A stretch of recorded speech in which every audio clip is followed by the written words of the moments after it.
નમસ્તે, હું છું દીપ્તિ ગજ્જર.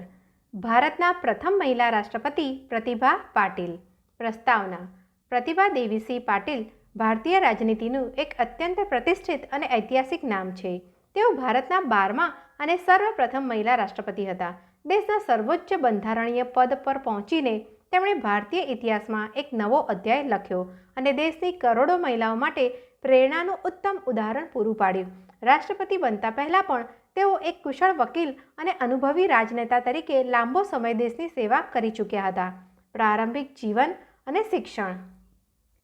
પ્રતિભા પાટીલનો જન્મ 19 ડિસેમ્બર 1934ના રોજ મહારાષ્ટ્રના જલગાંવ જિલ્લાના નંદગાંવમાં થયો હતો. તેમના પિતા નારાયણરાવ પાટીલ એક સરકારી વકીલ હતા. પ્રતિભાજી ભણવામાં ખૂબ જ તેજસ્વી હતા.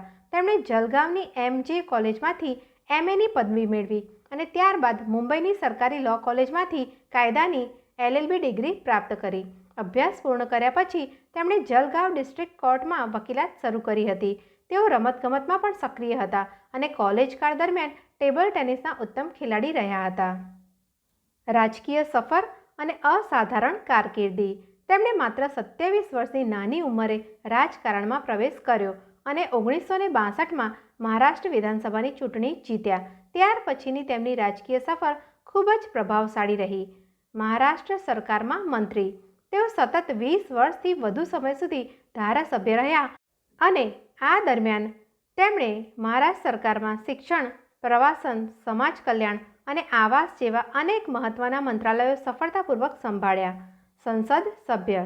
તેઓ રાજ્યસભા અને લોકસભા બંનેના સભ્ય તરીકે ચૂંટાયા હતા. 1986થી 1988 દરમિયાન તેમણે રાજ્યસભાના ડેપ્યુટી ચેરપર્સન ઉપસભાપતિ તરીકે પણ ફરજ બજાવી હતી. રાજસ્થાનના પ્રથમ મહિલા રાજ્યપાલ. વર્ષ 2004માં તેમની નિમણૂક રાજસ્થાનના રાજ્યપાલ તરીકે થઈ હતી. આ પદ સંભાળનારા તેઓ રાજસ્થાનના પ્રથમ મહિલા રાજ્યપાલ બન્યા હતા. ઐતિહાસિક રાષ્ટ્રપતિ પદ 2007થી 2012. વર્ષ 2007માં પ્રતિભા પાટીલે ભારતના 12મા રાષ્ટ્રપતિ તરીકે શપથ લીધા. આ જીત સમગ્ર દેશની મહિલાઓ માટે એક ઐતિહાસિક ક્ષણ હતી. તેમના 5 વર્ષના કાર્યકાળ દરમિયાન તેમણે રાષ્ટ્રપતિ પદની ગરિમા ખૂબ જ સારી રીતે જાળવી રાખી. તેઓ દેશની ત્રણેય સેનાઓ ભૂમિ સેના, વાયુસેના અને નૌકાસેનાના સર્વોચ્ચ કમાન્ડર તરીકે દેશની રક્ષા પ્રણાલીને નજીકથી સમજતા હતા.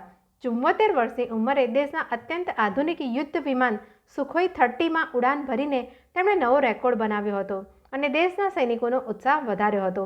આ ઉપરાંત તેઓ વિદેશી ધરતી પર સુપરસોનિક ટેન્ક ચલાવનારા પ્રથમ મહિલા રાષ્ટ્રપતિ પણ બન્યા હતા. સામાજિક યોગદાન. રાજકારણની સાથે તેઓ સામાજિક કાર્યોમાં પણ ખૂબ સક્રિય રહ્યા છે.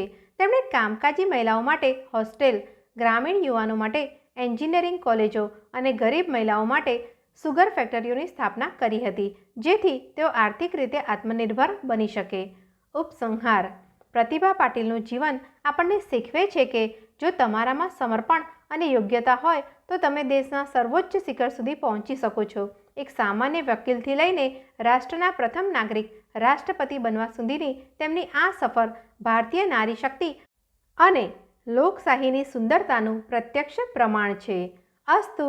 મને પ્રેમપૂર્વક સાંભળવા બદલ આપ સૌનો ખૂબ ખૂબ આભાર.